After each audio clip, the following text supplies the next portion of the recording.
All right, how's it going? My name is Stephen Costigan, and I'm going to be doing the ARC4 encryption system.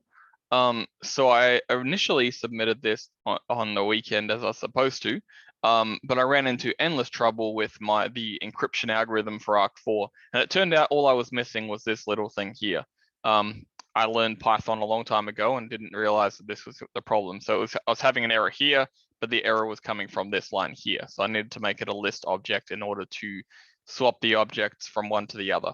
But anyway, the basics of the ARC4 system is that it turns the string into a base 64 object, which then turns back into a string, using the key as a method of shifting the values. So let's run it real quick and say this was a fun assignment, because it was. I had a lot of fun with this, even if it didn't work last weekend, and glad it works.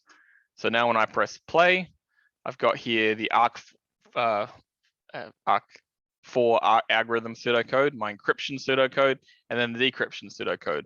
Not happy with how this part here entered, so I'm going to put it down like that.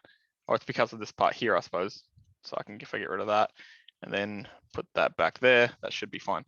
So you'll get the proper version. Encryption pseudocode, decryption pseudocode, and you can see up here the text. This was a fun assignment.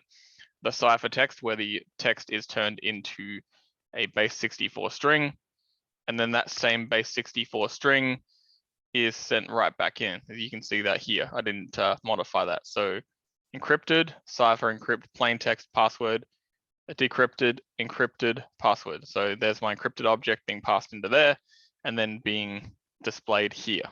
So that all works pretty good. Overall, I had a lot of fun with this assignment. The bit that I struggled with the most, as I said, was within the algorithm itself, this list object. My error that I kept having, and I mentioned to you in a message, was that I learned Python a long time ago, and I didn't realize that this list object had to be added when initializing an object of range size.